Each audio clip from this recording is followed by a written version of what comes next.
naye Yesu yeebazibwe kubanga yandokola, sikyali musamize, nalokoka, sikyali muyaye, nalokoka, nakkiriza Yesu ng'omulokozi wange. Ate ne Yesu omulokozi aboogera kino nti ndi mulalu, ne Mukama waffe Yesu Kristo lumu bamugamba nti aliko dayimooni eragula. Kati ekyo si kyewuunya nnyo, aliko dayimooni ekola ki?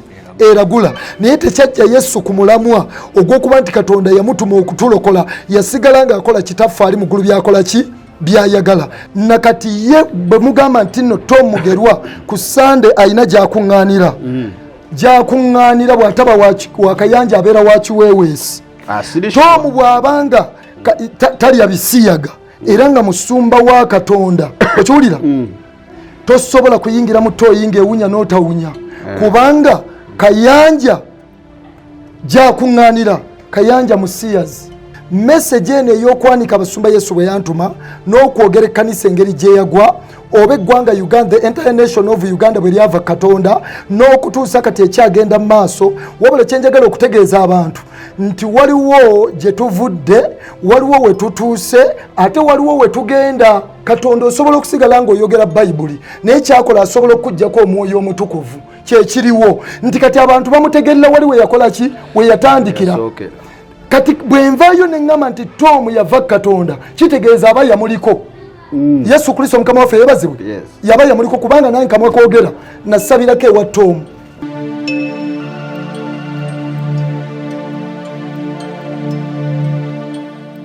Obulamu bunyuma, obulamu buwooma.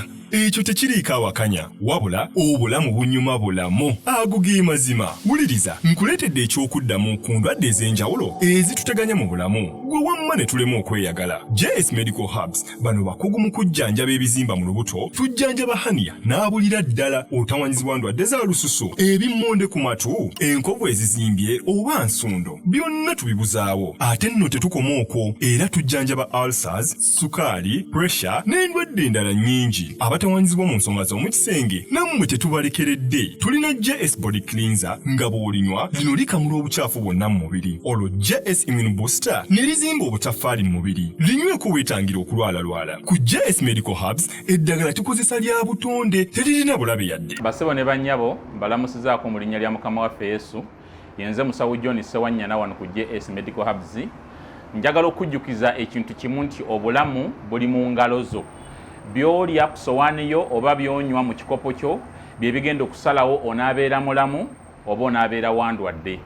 Tukuyita wano ku JS Medical Hubs tukujjanjaba endwadde. Jjukira nti ffe we tujjanjaba ensibuko, tujjanjaba cause, tetujjanjaba symptoms. Tukuyita jangu ojjanjabwa endwadde yo wano ku JS Medical Hubs, ojja kuwona mu linnya lya Yesu Kristo.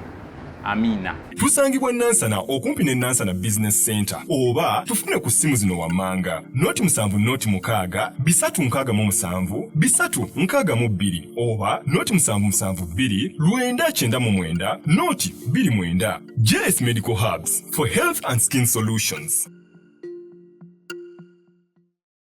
Ng'oyagala okumanya ebiriko, tambula n'abaliko. Enzige ebuuka na nzige. Olaba n'abazungu baakiraba nti birds of the same feather. Kati nno nkuleetedde banywanyi bo mu nsonga zonna ezikwata ne tekinologiya. Yoshtech Services. Bw'ova ku bano ogenda kuwanga tto. Yoshtech Services be baliko. Oyagala kukuzimbira website oba application. Olina ekyakubulako mu system ya kompyuta yo. Bano babinoonya ne babikomyawo. Oba kyewandiise data recovery. Tebakoma okwo. Yoshtech Services era bakuyamba okulaba ng'olina obukuumi ku bibanja bye ebya intaneti. Kiyite Cyber Security Services era nga bakanika ne computers. Bano nakugambye bannakinku mu tekinologi era nawe ayagala okwebuuza ku kintu kyonna ekikwatagana ne tekinologiya, tukwaniriza. Oyagala cloud services, network services oba software development, naawe beekwate. Basangibwa Rubaga Road opposite Barbados Hotel okuliraana Trinity Christian Church. Bakubireko ku noti 7 noti 5 519 715 oba noti 787 996 667. Yoshtech Services, empowered by innovation.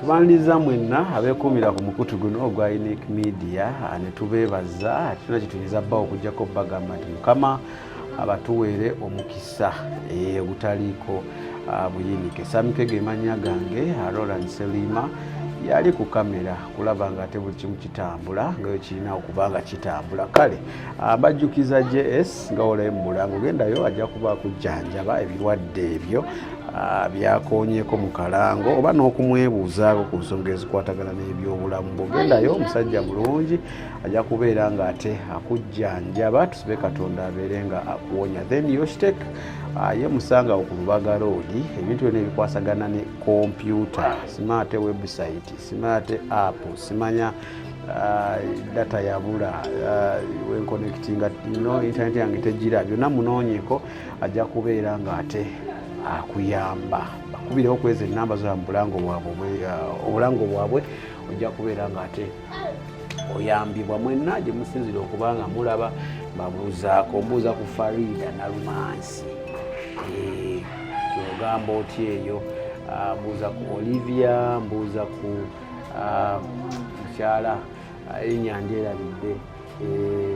Nyandierabidde naye omukyala oli Mpwerabidde, naye tutera okunyumya erinnya wenjukira nja kuba ate ndikoonako. Then mwenna abali mu UAE tubeebaliza ddala, sobola kumenya muntu ku muntu. In a special way nga tunaba kutandika njagala sitira neebaze abakwasaganya WhatsApp group eya Unique Media, Priscilla, Gertrude, Stella, Lawrence, Esther, mwebale nnyo, mwebalire ddala, omulimu gwe mukola gwa maanyi nnyo ddala. Kale nkomyewo ne mukulu Gordon, his Grace Gordon Muzaana Muzaale yone His Grace Gordon Muzaale. Video ze twakola zaafuna reactions nene oba nyingi, so ngenda kuba nondayo ebimu bye twafunayo, then tuleke tuba ate nga tweyongera mu maaso, naye nga tannaba kasooke musabe ababuuzeeko, then tugende mu maaso. Gordon, Mukama yebazo. Yesu Kristo w'ekitiibwa. Buuza ku bantu abo. Mwenna abali ku mukutu guno ogwa Unique Media, abali mu ggwanga lyaffe wane waka mu Uganda wetusinziira, n'abali wabweru wa Uganda emitala w'amayanja, mwenna mbalamusizza nnyo mu linnya erya Mukama waffe era omulokozi waffe Yesu Kristo Omunnazaaleesi, omwana wa Katonda omulamu. Era mbaagala nnyo mu linnya lya Mukama waffe Yesu Kristo Omunnazaaleesi, omwana wa Katonda omulamu. Yesu abampeera omukisa mwenna. Amiina. Kale kati Gordon, we twakola program ziri eziwedde, of course reaction twazifuna ez'enjawulo. Njagala kulondayo ko naba kweyongerayo, soke tujjemu obumulumulu buno bwe twafuna obutereeze, kuba njagala nnyo obuuza omuntu yennyini ku bintu bye mba nfunye, then tuyoge tweyongerewa maaso. Kale kakati abantu bagamba nti oli musamize, oli musamize era byoyogera olimba. Ekiboozi ekyo we nagezaako kinoonyerezaako, nategeezeddwa nti we wava ew'omukulu Jamiiro olina cyane endala gye wagendako n'otandika okukolerayo emirimu. Wovaayo simanyi byaliwo, naye ekiboozi kyatandikira eyo mu WhatsApp group zammwe eyo gundi nti Gordon tetukyakwatagana naye, Gordon musamize. Soke tutandikira awo, ekyo oyinza kyogerako kyo. Kakati abantu boogera batugambye, naye kakati nebaza Mukama Katonda kubanga tuli wano ku Unique Media. Ate ne comments nazirabye naddala ku TikTok okwo nti oli musamize. Kakati ekikoze obulungi, ndi mulokole naye nga naliko omusamize, nalokoka. Kakati olwaleero wano nzize ku Unique Media nate nebaza Mukama Katonda kubanga ndeese bwe nalokoka nakimanya bwe ngenze nga nkula mu bulokozi nakimanya nti nno bw'olokoka oba oguddewo olutalo ku sitaani. Kakati ebyo byonna byonna ngenda kubyanukula mbiddemu bye bagamba n'ekigambo kya Katonda kubanga kirungi nnyo okuba nti nyanukula ebibuuzibwa oba bijjidde ku sayidi nnungi oba nkyamu. Ekisinga okubeera okukirungi kwe kubyanukula n'ekigambo kya Katonda. Nabeerako nga sinaba kulokoka, Yesu yebazibwe, ate ekiseera kyatuuka n'endokoka ekisa kya Yesu Kristo bwe kyansinkana era ndi mulokole okuva mu 2023 omwezi gwa 10 ennaku z'omwezi nga 11. Kati bwe nalokoka nina jenali nga ndi musamize mu masabo ga muzeeyi wange Meja General Erika Yanja abangi gwe mumanyi nga Wembule.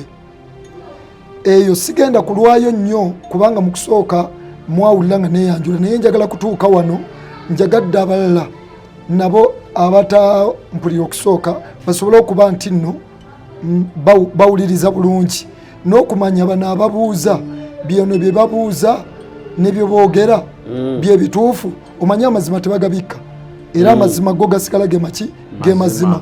Mazima yaani Bayibuli egambye Yokaana 14:6 Yesu agambye nze ekkubo n'amazima n'obulamu, tewali agenda eri kitange wabula ng'ayita mu nze. Ekyo nakyo tujja kweyongera okukitegeera mu buwanvu bwakyo. Kakati 23 mu gwe 10 nga 11 nalokoka nenzikiriza Mukama waffe Yesu Kristo. Ne bwe nalokoka nenzikiriza Mukama waffe Yesu Kristo, nyina gye natandikira nga bw'omanyi omulokole ng'alokose makanisa gye natandikira era tujja kugenda nga tubirambula, naye njagala kwanguwa nkomewo wano ku bibuuzo ebimbuuziddwa. Kakati bwe nalokoka okuva 2023 mu gwe 10 nga 11 Yesu Kristo nannyamba natambula mu bitundu ebyenjawulo ne makanisa ag'enjawulo era bwe nalokoka nze natandikirawo okubuulira enjiri. Yesu yebazibwe. Naliko omusamize, naliko mu mbeera ez'ekiyaaye be bayita abayaaye, ne mu mbeera endala masomero gye nasomera nasobolanga okubanga ndi muntu wa fujjo naye nga ndi silent ban. Nebaza Yesu Kristo kati ndi mulokole. Yesu yebazibwe. Kati nzize bwe nalokoka mu 2023 omanyi mu bulokozi tukula bukuzi Katonda yampisa mu mikono egy'enjawulo. Mu mikono egy'enjawulo mwe yampisa ate bwe bujja obudde nga butambula tutuuka omwaka gwa 2025. Omwaka ogw'2025 ate nze yali alokose nga nyina amakanisa geŋŋendamu nga g'abalokole era nga oli abasumba bansumba. Kati ate nfuna challenge bwe nali nga ndi ku switi nga mbuulira enjiri mu 2025. Kati eri emabega yonna mbuuse ebimu njagadde kutuuka ku bibuuzo by'abantu bibabuuza. Bwe nali nga mbuulira enjiri ku street wano mu Kampala awo abamanyi ku Nakivubo ku Jesco kati Mukama waffe Yesu Kristo we yansinkana nali nyina gwe mbuulira naye nga nze mpumuddemu nyimiridde yabuulira Asiimwe Patrick n'abalala. Kakati Yesu Kristo nandabikira nangamba Godoni okimanyi nti abasumba bemuyita ab'amaanyi banvaako ne muwuliriza. Okuva olwo yambuulira abasumba n'amannya gaabwe ate nangamba takomye bukomi kwogera nange wabula antuma ku basumba abo mbalumbe njogere ebigambo byaŋŋambye gye bali n'eri ekibiina nsobole okulabula abantu abo abagoberera abasumba abo era abawuliriza abasumba abo nti abo be mugoberera tebakyali baweereza ba Katonda, baweereza ba Sitaani. Era Yesu Kristo yambuulira engeri abasumba bano gye bamuvaako nampa n'olukusa okubaanika nga n'amannya gaabwe ng'atula. Yesu Kristo Mukama waffe yeebazibwe. Kakati so kitegeeza wali musamize? Yes. Tokyali? Sikyali musamize. Kye boogera kya bulimba. Kakati ayogera ekyo kubanga ndi mulokole kati mu mwezi guno gwe tulimu ogwe 10 omwaka 2024 nga 11 mpeza emyaka 20 nga ndokose. Okay. Kale, I think ekyo kizeemu. Yes. Ekirala bangambye oli mulalu. Nti kyova olaba bagamba nti byoyogera tebikwatagana. Nti kuba kyavu simanyi kwe kyava naye waliwo eyankubirako awo eyankubira nabwokukubira nanga naye omanyi guntu gokyazizza mulalu ne mubuuza lwaki naŋŋamba mulalu kyolaba byayogera tebikola ki tebikwatagana ate kyekyobulalu kyo kivaawa ekyobulalu we kiva aboogera kati si be basoose si be bakoze eki bayibuli egaana egamba engero 28 olunyiriri olwokutaano nti abaleka amateeka ga Katonda batendereza ababi naye oyo akwata amateeka bayomba naye. Kasita oba nga osazeewo okukwata amateeka ga Katonda okutambula nga Katonda bw'ayagala ng'omaze okulokoka okkiriza Yesu Kristo weetegeke nti bagenda kuyomba naawe. Era bw'osoma olunyiriri olwo engero 28:5 ayina bayibuli ey'Oluganda lujja kujuliza mu bassekabaka engeri Akabu gye yavaayo ayombe naye ne Yezeberi mukazi we kubanga yali yakwata amateeka ga Katonda agakola ate balinga bagavaako. Kati ekisooka siri mulalu nga bwe boogera ntegeera bulungi yenze His Grace Gordon Muzaale okiwulira ntegeera bulungi era ne byenjogera mbitegeera ate mbiinako obukakafu. Kakati oyo yenna agamba nti ndi mulalu naye ajje kuno ku Unique Media nganze bwenzize okwogera bino kati naye ajja ayogera akakasa obulalu bwange eri abantu kati ekyo kijja kusalawo ani mulalu ate era sigenda kugaana bantu kumpita kye baagala kubanga nkimanyi failures talk too much nkimanyi failures talk too much okyaba kubanga olutalo lwe tulimu lwa revival kigambo kya Lungereza kitegeeza okuzzibwa obujja mu mwoyo. Abantu Katonda be yetonda twafiira mu Adamu kubanga Adamu the first man yatuyiwa bwe yalya ku muti naafa ekiragiro kya Katonda kyamugamba tolyanga ku muti ogwo olunaku lwoli gulyako tolema kufa bwe yalya naafa twafiira mu Adamu. Naye Katonda bwe yatonda omuntu ono ng'amwagala bwe twali tufiiridde mu Adamu teyatuleka kuzikirira kubanga omusango ali gutusinze nga tulina kuzikirira naye Katonda n'atuwa kye bayita second chance gy'atuwa atusindikira omwana we gwe yatumanga Adamu owokubiri ye mukama waffe Yesu Kristo nga Bayibuli bwegamba mu Yokaana essula 3:16 n'okweyongerayo ti kubanga bw'atyo Katonda bwe yayagala ensi n'okuwaayo n'awaayo omwana we yazaalibwa omu yekka buli muntu yenna amukkiriza aleme okubula naye abeere n'obulamu obutaggwaawo kubanga Katonda teyatuma mwana we mu nsi eno okusalira ensi eno musango naye ensi yonna erokokere ku ye. Amukkiriza tegumusinga agaana okumukkiriza guba gumaze okumusinga ekyo kikulaga nti omusango weeguli naye waliwo atweyimirira amukkiriza Yesu tegumusinga naye agaana okumukkiriza guba gumaze okumusinga guno gwe musango guliwa kubanga omusana guzze mu nsi ye Kristo gwe musana gw'ensi abantu ne baagala ekizikiza lwaki olw'ebikolwa byabwe kubanga byali bibi kubanga buli akola ebitasaana akyawa omusana n'ayagala ekizikiza.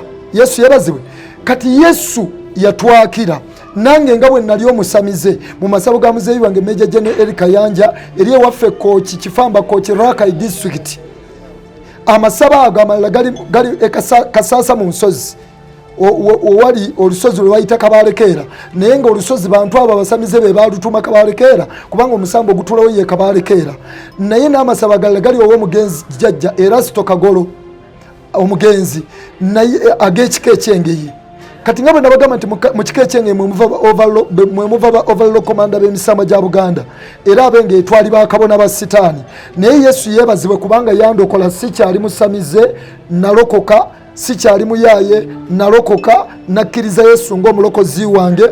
Ate ne Yesu omulokozi aboogera kino nti ndi mulalu, ne Mukama waffe Yesu Kristo lumu bamugamba nti aliko dayimooni eragula. Kati ekyo si kyewuunya nnyo, aliko dayimooni ekola ki?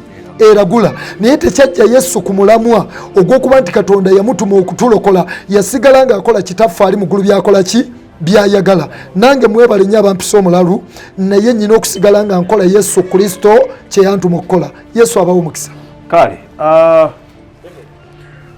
ekyo kijjeewo toli mulalu. Kakati feedback endala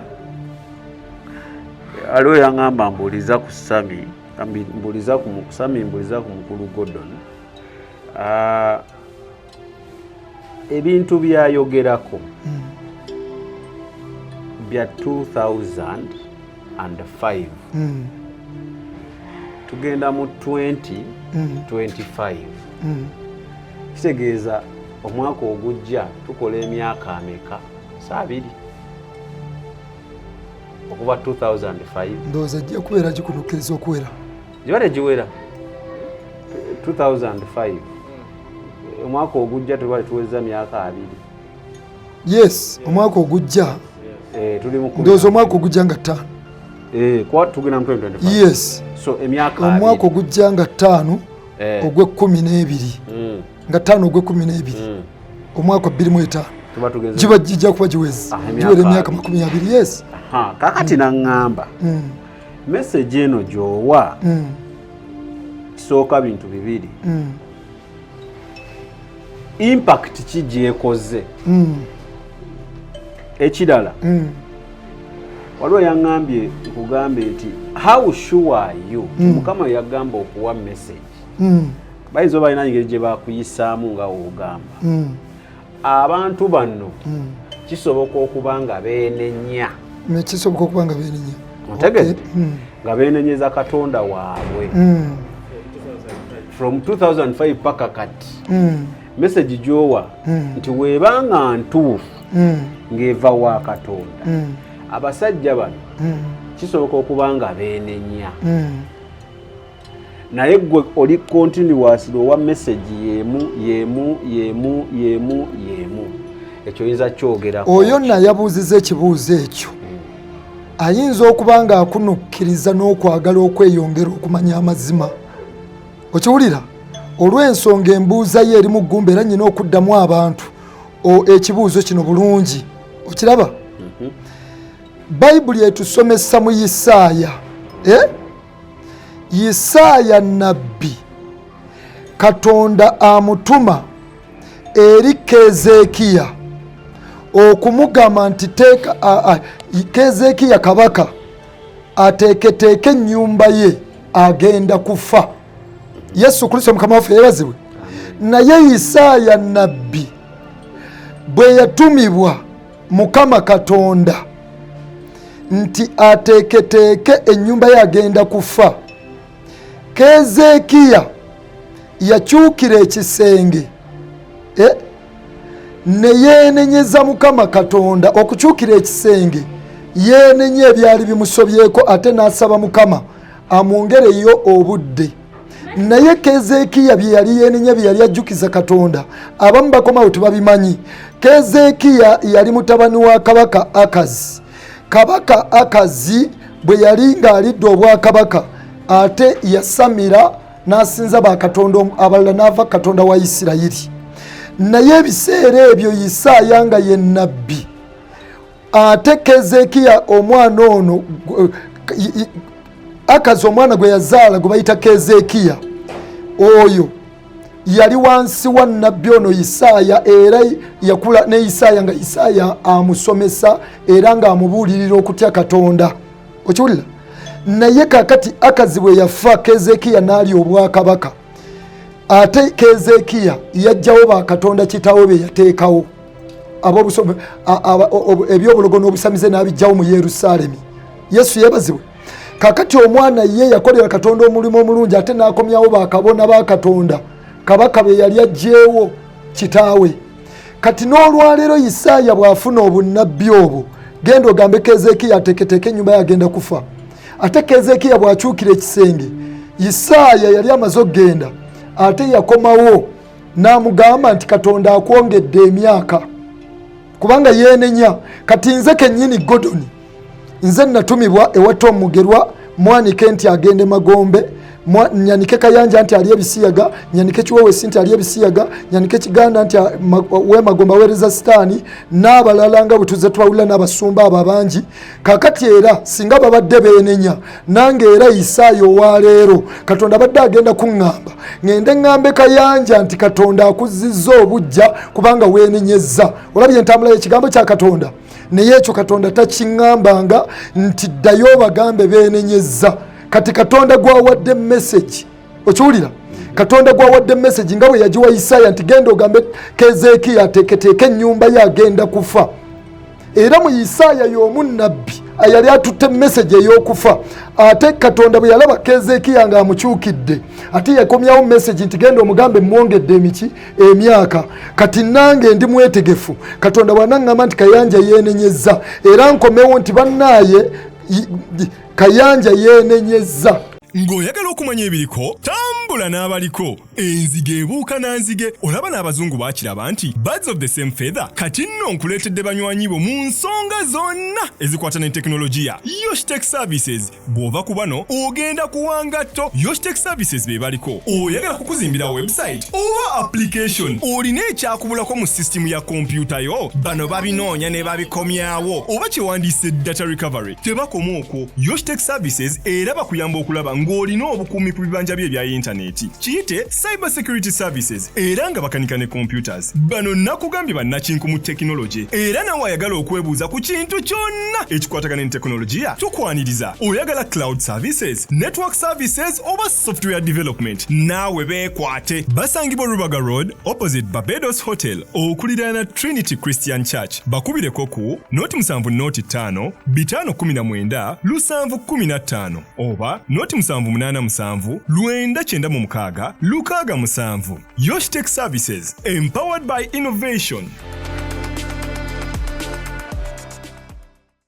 Andi kakati Gordon Isaaya nnabbi w'ebiseera ebyo we baamutuma yagenda ewa Keezeekiya n'amugamba message kuba message yali ekwata ku ye we yamala omugamba message teyagenda nga ali ku kyalo kyonna akigamba bannange nno Mukama ntumye Keezeekiya agenda kufa Keezeekiya watenenya agenda kufa nga gwe kyokola gwe wakwata message ne bakutuma n'ogituusa gy'ogituusiza nga watugamba n'ogenda ewa Pastor Tom n'omugamba nga wamugamba n'ogenda ewa Pastor Kayanja n'omugamba nga wamugamba kyekikyo kyali kiwedde ekyange kyali kiwedde kati gwe n'olinda kati ani oyo ayantuma kubanga akutumye uliriza akutumye yakuwa ebiragiro okitegedde kati atantuma tampa mateeka era atampita tampa mateeka kati ayampita yampa era ye omu yalina okuŋŋamba nti kati obudde bwa message eyo bukoze eki kubanga yampa ebigambo bibiri yampa ekigambo ekyendiga ate nampa ekigambo ekyemisege okiwulira ekintu ekyo kati message ate gye nawaba n'abantu ku Keezeekiya kabaka ye tumulabye nti yakyukira Katonda yeenenya alina bye yamujjukiza bye yakola ebirungi naye ate Keezeekiya ye teyali muli wa bisiyaga teyali muli waki kati wuliza nga nyinyonyola ekintu kino bwe nalumba abantu bano bakayanja be nalumba Robert Kayanja Tom Mwegerwa Kiganda Kiwewesi bannamutebi bakakande n'abalala bannaabwe bakayiwa n'abalala saalumba abantu be baŋŋamye nti tuula nabo oteese nabo ng'abalala bagamba nti owooluganda bw'ayonoona tuula naye abo si baaluganda bano nalumba misege naye emisege gino gye nalumba okiwulira kati bwe babanga abantu bakyeyongera okukola bye bakola eddoboozi lya Katonda emirembe gyonna libaddewo nga lirabula abantu okujja nga Katonda bagamba bannaayo obubi bwe mukola mu buveemu kakati nkyali ddoboozi lya Katonda eryogera mu myaka 2 Katonda akyali constant naawe era ali consistent akuwa message yemu message ye takuwaayo ndala message nzirina nyingi kubanga nze nandowoozeza nti Katonda akuwa message n'ogikola era nsuubira message wankyogere ntya guba mulimu Gordon ogukoze kati Gordon si musango gwo bogambye message ekuweereddwa obutakola ki obutakyuka oba obutenenya gwo mulimu gwo ogukoze omulimu oba wagukola Katonda akuwa message tewali messages ndala zikwatagana na mbeera gye tulimu kubanga osoma Bible Katonda yasindikanga message oba yatumanga abantu be okusinziira ku byali bigenda maaso mu kaseera ako oba ntegeereke mpulira bulungi ntegeere Katonda akyali ku message yemu gye yakuwa 2005 ogenga mmeka nga ttaano ogwokumeka mu gwe 12 25 mu gwe 12 nga ttaano mu gwe 12 nga ttaano yes paka kati nga tugenda myaka 2 gwe Katonda akuwa ekyo kyakyaliko message empeebwa ya warning yes erimu revive erimu n'omusango okitegedde revive or judgment singa mbadde message yaggwa nange nandyogedde nga Pawulo omutume bwe yamala omulimo Katonda gwe yamuwa ogw'okubuulira enjiri mu nsi yonna yagamba nwanye okulwana okulungi olugendo ndutuusizza okukkiriza nkukuumye ekisigaddeyo enterekeddwa engule Katonda gyetegekera bonna abamukkiriza mu biseera biri nga tuwangudde ensi eno okiwulira kati guno naweebwa mulimo era omulimo gwe naweebwa omulimo guno gufookasinze ku bulokozi obuli mu Kristo Yesu ku bulokozi obuli mwani wuliriza kyenkugamba wuliriza kyendiko kyenkugamba omulimo gwenkola okwanika abasuma nti bakola ebyo gufookasinze ku bulokozi obuli mu Kristo Yesu obulokozi obuli mu Kristo Yesu okuva lye yajja atulokole bangi babuulira enjiri ne bavaawo ne bagenda nga bamaze n'abalala ne bakola ki ne bajja ne babuulira kati bwe kiba nti omulamwa gwange ndi mukwanika kibi nga bwe nalagirwa nti yanika abakola ekibi n'ekibi balekera okukola ekibi ndyoke ensirike ate n'ekirala nti bwe baba bakyakola ekibi nga babuza abantu nze Katonda akyampadde ebbanga okulabira kubanga nina ebigambo bibiri nina ekigambo ekyemisege nina ekigambo ekyendiga olwaleero America yayimuka ye super power yakuba abalabe nerwana sematala yasooka n'owookubiri kati n'olwaleero wuno owookusatu abindabinda yalekeraawo abalabe bagwayo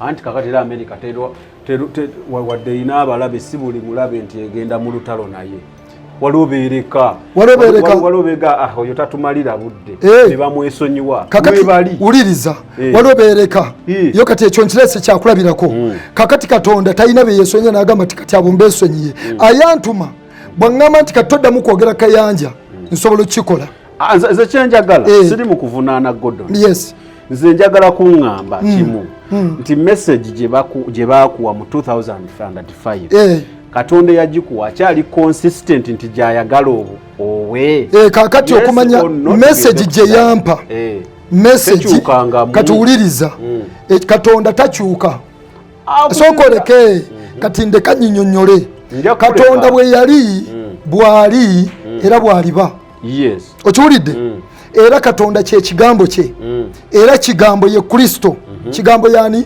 ye Kristo kakati obanga abantu basobola okukyuka ne bava Katonda ye bwe yali bwali era bwajja okukola ki yampa kigambo ekyamazima ekirimu omusango gwe kyogera obutukuvu n'obutuukirivu ate kiwooninga ababi okiwulidde kati message gye yampa ekigambo ekyemisege nampa ekigambo ekyendiga nina ekigambo ekyendiga nti mmanyi bwe bakwata omuntu bw'aba alokose ne mubuulira okumuzimba naye gino emisege nga gikyaliwo abantu bangi bwe balokoka nakati bakyagenda ewa Kayanja ne wa Tom ne waki ate bali bo tebeenenyanga era bakyagenda ewa Sitaani okunona amaanyi kati bwe mbanga naweebwa ekigambo kino kinkakatako okweyongera okuba nti nkyayogera message eyo nga mbuulira abantu okwenenya okuba balokoke bakkirize Yesu balokokere ddala ate n'okubalabula nti oyo mukyamu kati message ekyali continuous kubanga n'omwaka oguwedde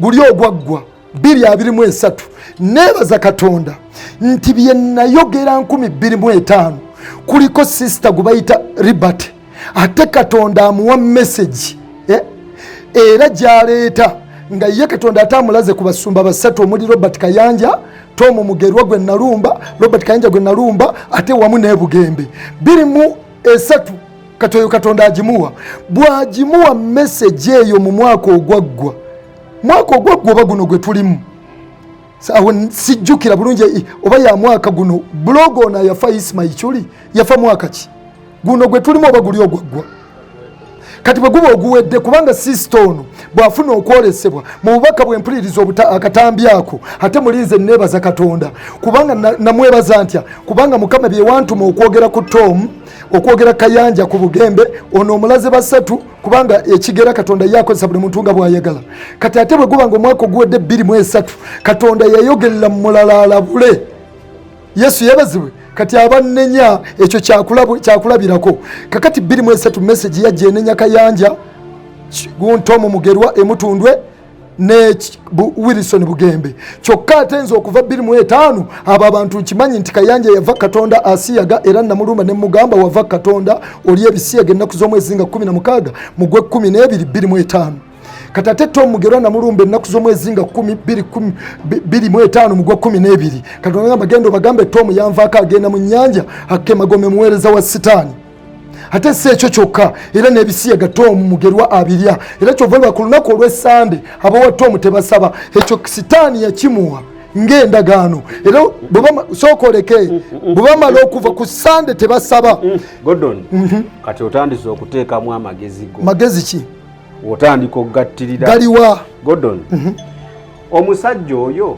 yali asabyeko ddi ku Sande kakati weebali yali asabisizaako ddi ku Sande kakati omusajja agamba omanyi kibeera very hypocritical kyeki mu Luganda hypocritical bunnanfuusi kibeera kya bunnanfuusi gwe wojja n'ogamba nti ofuna vision era Katonda ayogera naawe era Katonda yakulaga n'oyagala tukukkirize naye ng'ate ggwe tosobola kukkiriza mulala akugamba nti nze calling yange si ya church wabula ya kyoto kukuŋŋaana mujje tusabe buli omu kusaba kukuŋŋaana genda mu kyakizo kuba nange nina gye nkuŋŋaanira ku Sande kati gwe ojja n'ogamba nti olw'okubanga ono tasaba ku Sande nti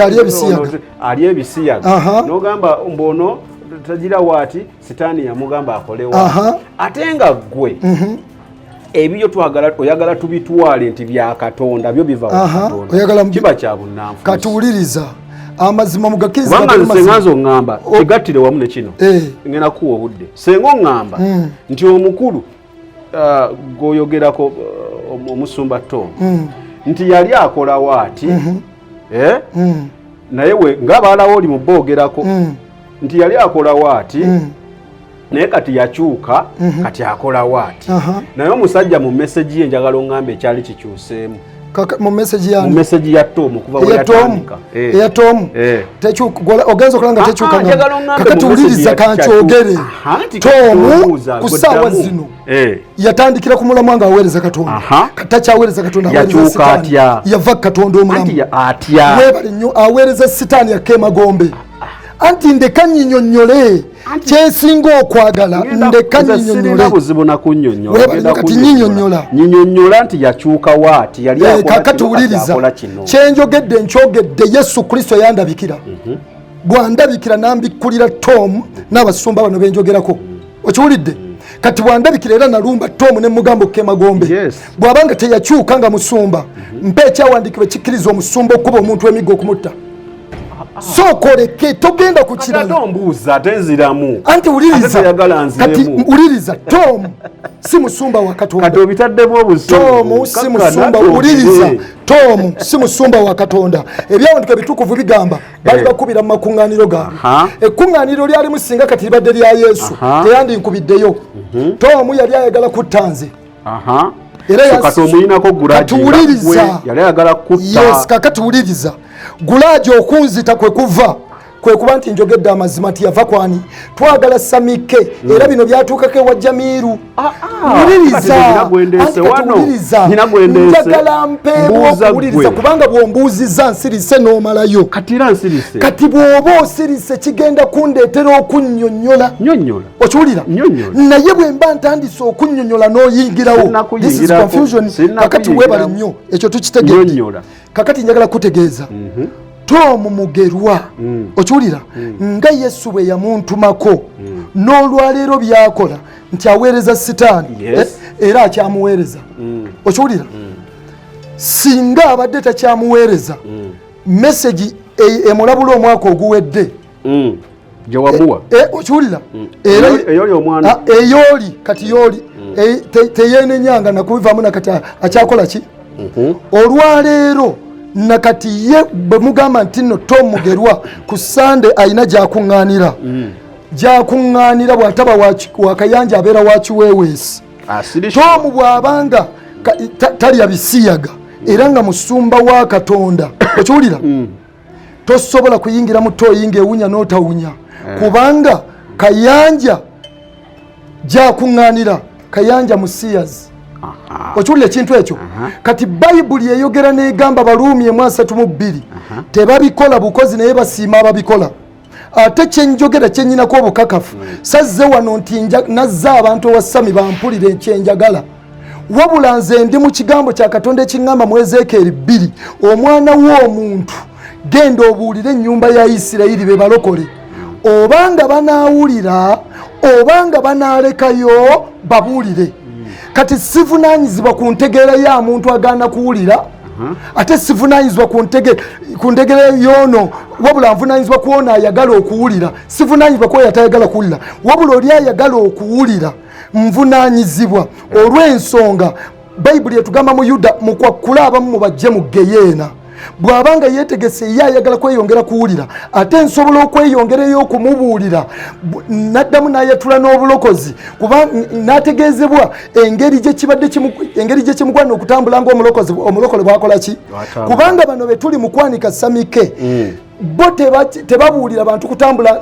Yesu batambule nga Yesu bw'ayagala ate n'ekirala kati nga Tom Mugerwa experience ya Bayibuli agirina okiwulira era asomesa Bayibuli n'ebyawandiikibwa obiraba naye njagala kutegeeza omusumba oyo Tom Mugerwa bwe yaleka endagaano ya Katonda osobola okusigala ng'oyogera Bayibuli naye kyakola asobola okuggyako omwoyo omutukuvu kyekiriwo nti kati abantu bamutegerera wali we yakola ki we yatandikira kati bwe nvaayo neŋŋamba nti Tom yava Katonda kitegeeza aba yamuliko Yesu Kristo mukama waffe yebazibwe yaba yamuliko kubanga nange kamwa koogera nasabirako ewa Tom nakuŋŋaanirako ewa Tom okiwulira naye Yesu Kristo yajja naŋŋamba vaayo kubanga Katonda ye alabula kati bwe mba nali ŋŋenzeeyo kusabirayo ate neŋŋambibwa vaayo bwe navaayo ate nendabulwa Katonda sabirayo kitegeeza wogenda osabirewo wali omukkiririza weebale nnyo kubanga abalokole bwe tulokoka era bano abasumba bamu benjogedde nagende yewa kayiwa naliyo kayiwa Simiyoni enamirembe nakuŋŋaanirayo okiwulira era n'olukuŋŋaane lwabirimu nsobola okwogera ebyaliyo okiwulira kati Samike nyina kyendabye nti amazima gano bwe gatandika okwogerebwa emyoyo emibi giyimuka naye bwe giyimuka nga kiri kye naggambye nti bano aboogera obulalu nekino bateekeddwa okwogera naye wano kyetwazze okugjayo ge mazima kubanga amazima gano ge twogera bwe tudda mu bayibuli etugamba mu Isaaya mu Yeremiya essula ya 50:6 ti abantu bange baabanga ndiga ezaabula abasumba baabwe babawabya bavanga ku nsozi ne bagendanga kasozi beerabidde ekifo kyabwe ekyokuwummuliramu nabagamba luli nti ekiwummulo ye Kristo Yesu olwaliro ekiwummulo kyaffe agamba ekigambo kye kitugamba bamwerabidde ye bamanyi basumba era kyovalaba olwaliro abali wa Daddy Tom bagamba daddy Yesu tebakyamuyita daddy singa Daddy Tom babadde bamuyita daddy nga ddala daddy oli Yesu ow'omugulu yamutuddemu oba oli awo tekyandibadde kibi gye bali okiwulira kubanga Bayibuli erina bwegamba ekya daddy dadi ye taata kale katwogere bamuyita taata siwe kiri naye nga tetulina kitaffe ali mu ggulu waliwo ekyanduka ekitugamba nti temuyisanga muntu ku nsi nti kitammwe kubanga mulina kitammwe omwali ludda wa mu ggulu okiwulira ekintu ekyo kakati ekyo ekitugaanisa ekyo Katonda yakimanya nti waliwo abantu abalina kitaabwe nga ye sitaani bagenda kuba batuuliddwamu sitaani gwe omuyite nti taata okiwulira ekintu ekyo naye ng'ekitiibwa kino ekya taata kivaawa eri kitaffe ali luddawa mu ggulu kati omuntu yenna bw'abanga aweerezza Katonda nga Katonda bw'ayagala Yesu agamba nti omuntu yenna bw'anampeerezanga naamussangamu ekitiibwa Katonda asobola bulungi nnyo okukwata ekitiibwa kye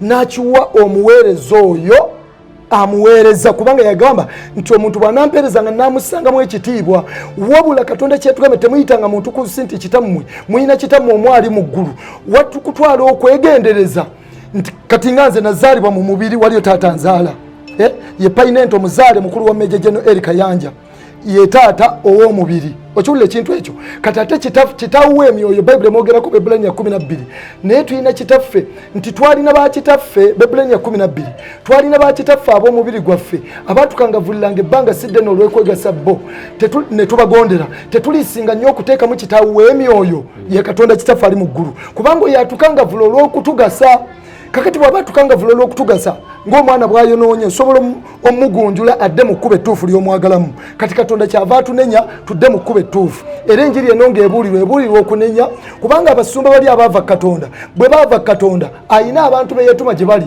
ng'abawooninga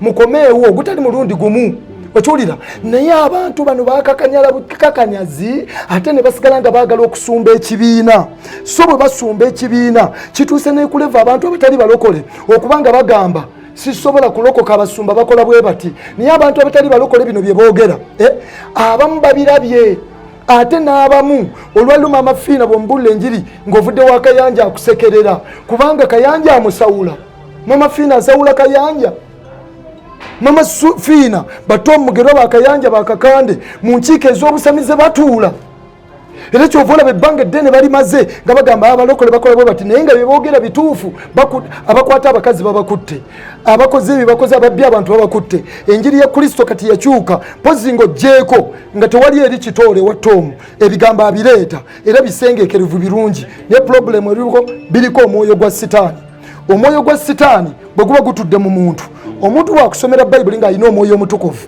ofuna Katonda omulamu kubanga omwoyo omutukuvu Katonda ddala era asena ku luzzi olulungi n'atuwa ebivudde eri Kristo n'atuwa n'ebivudde eri Katonda kubanga bo basatu abo kitaffe n'omwana n'omwoyo omutukuvu bali omu naye omuntu bw'ava Katonda kisoboka bulungi nnyo okulimbira mu Bayibuli kubanga ne sitaani bwe yali alumba Yesu mu ddungu teyakozesa kirala yajjira mu Bayibuli yajjira mwani kati ne bano abasajja bwe baava Katonda ne bagenda eri sitaani omwoyo gwa sitaani gubatuddemu nga bakozesa experience ya Bayibuli nga sitaani bw'amanya experience y'omuggulu n'engeri Katonda gye bamusinzaamu bwe yali alumba Kristo yennyini gw'amanyi nti kabwejumbira tajja mumusobola mwattu yamulumba kabwejumbira Yesu yennyini God of the universe mwana gw'endiga mpologoma ya Yuda sitaani yajja gyali mu ddungu ng'agenza okukemebwa sitaani yajjira mu kigambo atya enjala yali emuluma Yesu sitaani najja nga Yesu amaze okusiba ennaku 4 n'amugamba oba oli mwana wa Katonda gamba amayinja gafuuke emmere n'amugamba kyawandiikibwa nti omuntu tabenga mulamu na mmere yokka wabula na buli kigambo kiva eri Katonda kitegeeza singa Yesu yagamba nti ye nze ndi wa buyinza obuyinza mbulina kangamba amayinja gafuuke emmere Yesu obusobozi obwa buyina naye olw'okuba waliwo eddoboozi gye lyava ng'oli mu jeemu teyakozesa ne kyawandiikibwa kyajjiddemu yamugamba bugambi kyawandiikibwa nti omuntu tabenga mulamu na mmere yokka wabula na buli kigambo kiva eri ani Katonda era omukemi teyakomaawo ajjira mu kibyawandiikibwa linnya ku kitikkiro bwe yamutwala n'amulinyisa ku kiteekero kya yeekaalu ya Yerusalemu n'amugamba ebyo n'obirabo obugagga obwo bwonna ebyo bisanga Matayo 4 nti tunulira obugagga obwo bwonna bwampeebwa vunna mu nsinze nja kubikuwa Yesu yamwanuka n'amugamba kyawandiikibwa nti osinzanga Katonda omu yekka naye nga sitaani kyetugezaako okulaga abantu yakozesanga ki byawandiikibwa ebitukuvu mu Bayibuli osaba ekintu ekyo naddamu ekirala n'amugamba bwe yamusita n'amuteeka ku kisikiro kya yeekaalu n'amugamba buuka ogwe wali buuka ogwe wansi wali kubanga kyawandiikibwa nti alikulagiriza bamalayika be bakuwanirire oleme okwesitala ekigere eky'okujjinja okiwulira Samike kaakati ekyo akijjawo mu Zabbuli 9:1 kitegeeza tukitegereza Sitaani amanyi bulungi ebyawandiikibwa naye impact ekola ekintu kimu omuweereza akuweereza era akusomera Bayibuli oba omubuulizi oba omutuma oba nnabbi ani amutuddemu bw'ataba mwoyo omutukuvu owa Katonda byakuwa biva bya Sitaani nga bwe kiri olwaleero watta omugerwa bwe yava Katonda Yesu n'amuggyako omwoyo omutukuvu byawa abantu abawa bya Sitaani kubanga k'emagombe era ngenda kwogera ku magombe amagombe ago ngenda kugoogerako Bayibuli nga bwegalambulira gye bagenda Yesu Kristo abawe omukisa. Obulamu bunyuma, obulamu buwooma. Ekyo tekiriiko awakanya wabula obulamu bunyuma bulamu agugi mazima. Wuliriza nkuleetedde ekyokuddamu ku ndwadde ez'enjawulo ezituteganya mu bulamu gwe wamma ne tulema okweyagala. JS Medical Hubs bano bakugu mu kujjanjaba ebizimba mu lubuto tujjanjaba hania n'abulira ddala otawanyizibwa ndwadde za lususu ebimmonde ku matu enkovu ezizimbye oba nsundo byonna tubibuzaawo ate nno tetukoma okwo era tujjanjaba ulcers, sukaali, pressure n'endwadde endala nnyingi. Abatawanyizibwa mu nsonga z'omukisenge nammwe tetubalekeredde. Tulina JS Body Cleanser nga bw'olinywa lino likamula obucaafu bwonna mu mubiri. Olwo JS Immune Booster ne lizimba obutafaali mu mubiri. Linyweko weetangira okulwalalwala. Ku JS Medical Hubs eddagala tukozesa lya butonde teririna bulabe yadde. Basebo ne bannyabo mbalamusizaako mu linnya lya Mukama waffe Yesu. Yenze musawo John Sewanyana wano ku JS Medical Hubs. Njagala okujjukiza ekintu kimu nti obulamu buli mu ngalo zo. Byolya ku sowaani yo oba byonywa mu kikopo kyo bye bigenda okusalawo onaabeera mulamu oba onaabeera wandwadde. Tukuyita wano ku JS Medical Hubs tukujjanjaba endwadde. Jjukira nti ffe we tujjanjaba ensibuko, tujjanjaba cause, tetujjanjaba symptoms. Tukuyita jangu ojjanjabwa endwadde yo wano ku JS Medical Hubs ojja kuwona mu linnya lya Yesu Kristo. Amina. Tusangibwa Nansana okumpi ne Nansana Business Center oba tufune ku simu zino wammanga noti 7 6 367 oba noti 772 999 noti 29. JS Medical Hubs for health and skin solutions. Kale tuline Gordon tugezaako kutangaza Gordon inozo onyigirira bwere. Asinaba kunyigira. Nti simanya myoyo kinze nkubuuza. No. Bintu byempulira. Yesinaba bakoogerako. Sinaba kunyigira. Abankubira bye bangamba. So I'm asking these questions. Onyonyole. Ekyo kirungi. Sikubuuza nti nkulinako obuzibu. Otegedde. Otherwise senga nyina obuzibu senga ate siku. Tewandinyaniriza. Ekyo kyo olwalonga tuli wano bwe tutyo. Kyo era sinagamba nti olina obuzibu naye mu nsi y'omwoyo musobola okubeera bulungi. Lumu Yesu yatambulako ne Peetero ng'ate mutume we. Okiwulira ekintu ekyo nga Samike bw'oli wano kubanga ate gwe era nina obuvunaanyizibwa naawe okudisayipolinga okweyona okugamba nti kati munaye Samike otwaniriza naye kaakati kino olina okutambula bwoti ne bwoti. Okiwulira ekintu ekyo nina okubulira naye kino waliwo embeera mu nsi y'omwoyo gy'oba owulira nga Bayibuli bwegamba Bakolinsi ekisooka 2:15 nti omuntu ow'omwoyo akebera byonna naye ye yennyini takeberwa muntu yenna. Okiwulira kati mu nsi y'omwoyo nga tutudde wano we tuli lutalo naawe wennyini basobola okukwataakinga naye nze ekikwataakinze bwe mba nkirabye ate bwe mba nkiribyukinga siribyukinga Samike mba nnumba kiri nga bw'olaba Yesu Kristo gwe yalumba embeera ku Peetero omutume we kati nze mbadde nnumba mbeera egezaako okuba nti esobola okuleeta ekikyamu naye nga Samike bw'ombuuza ebibuuzo njagala mbiddemu n'ekyawandiikibwa n'abantu bamanye.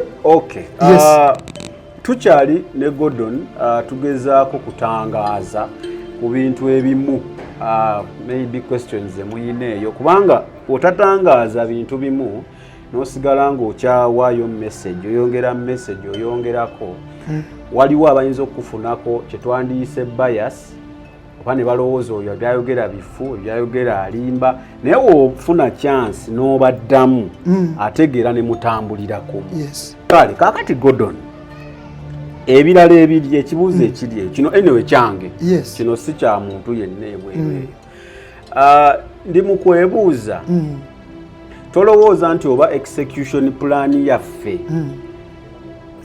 oba si eryawo teri effective simanyi naye obitegeera Luganda simanyi ngeri nyanyola kati nga naawe Oluganda nga tero olulimi lwo nga bwe lukugize kati naawe olunyanyimba olwo Olungereza lubuuze kirambulire bulungi olabye Oluganda totwala speed sina kutwala speed execution Roland execution kyeki mu Luganda execution plan ne Joshua wali oyo Joshua balungereza eziteeka mu nkola engeri gye tukolamu engeri yaffe gye tukolamu ebintu tolowooza nti n'engeri yaffe gye tukolamu ebintu oba oliawo okutuusa message eno gye baatuwa ennungi ennyo by the way message ennungi ennyo tolowooza nti engeri gye tugiteeka mu nkola teri effective kyeki Roland effective ate nga ndi wano naawe leka tolowooze nga ndi wano effective teri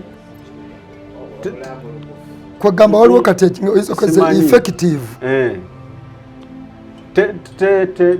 engeri gye tukolamu tetuyambako kutuukiriza kye twagala kutuukiriza ekintu ekikola mu butuufu bwakyo effectiveness teri effective terese change nnyo kimala banna ekibuuzo kinnemye obuuza kaakati ekibuuzo ekyo jja okukibuuza ndaba nti nno execution plan message twagifuna ne tugitegeera kuva wa Katonda ya message nnungi naye engeri gye tuli mu kuwaamu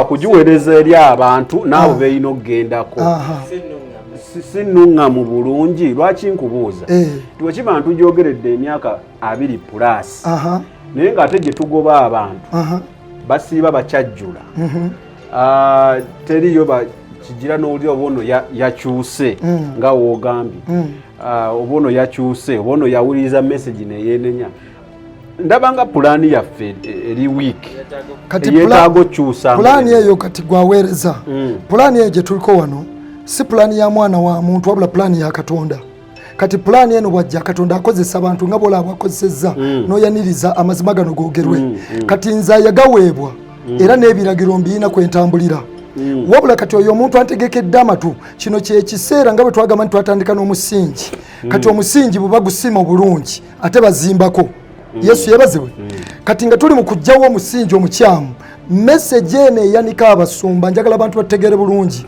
abali mu Uganda ne wabweru wa Uganda message eno ey'okwanika abasumba Yesu bwe yantuma n'okwogera ekkanisa engeri gye yagwa oba eggwanga Uganda the entire nation of Uganda bwe lyava Katonda n'okutuusa kati ekyagenda mu maaso wabula kyenjagala okutegeeza abantu nti waliwo gye tuvudde waliwo we tutuuse ate waliwo we tugenda Yesu yebazibwe waliwo gye tuvudde waliwo we tutuuse waliwo gye tugenda okiwulira ekintu ekyo nga kiri ebibuuzo ekimu kye wabuuzizza waliwo wessazzeemu bulungi nti message eno ekoze impact ki weebale okiwulira kwegamba impact gyekoze mu bantu ate ng'ogyogedde message eno kyekoze abantu bakyuse okuba nti okuva lwe natandika okwogera ate n'ebiragiro bye nnaweebwa ebimu ku byo biri muno okubikkulirwa essuula 3 okuva ku nnyo olusooka wagamba nti era eri malayika ow'ekkanisa ey'omu Saadi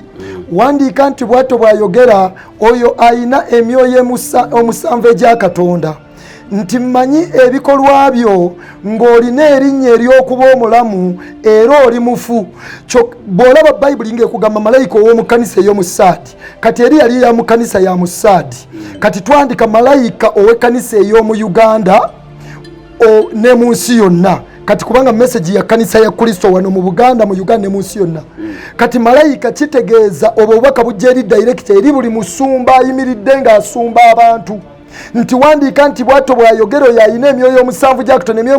Emyoyo gya Katonda giri emeka? 7. Ekyogerwako mu Isaya 11, omwoyo wa Mukama, omwoyo w'amagezi, omwoyo w'okutegeera, omwoyo w'okuteesa, omwoyo w'amaanyi, omwoyo w'okumanya, omwoyo wa Mukama Katonda, w'okumanya n'okutya Mukama Katonda. Kati ayogedde eri ekkanisa agambye nti olina erinnya ery'okuba omulamu naye oli mufu, ku bikula 3. Olwalala abalokole balina erinnya ery'okuba abalamu, balokole bannaffe balina erinnya ery'okuba abalamu naye nga bafu. Okiwulira ekintu ekyo? Lwaki obufu obwo buliwo spirituale, ng'oli mulokole otambule wakayanja ogende, watoma ogenda, wakiganda ogenda, mbasumba bano ogenda, kikkakatako okuba nti olina erinnya lya mulokole, linnya lya bulamu naye oli mufu. Lwaki?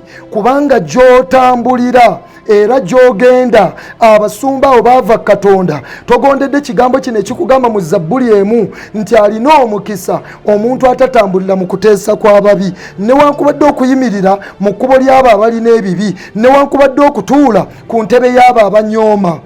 Naye amateeka ga Mukama ge gamusanyusa, era mu mateeka ge mwalowooleza emisana n'ekiro.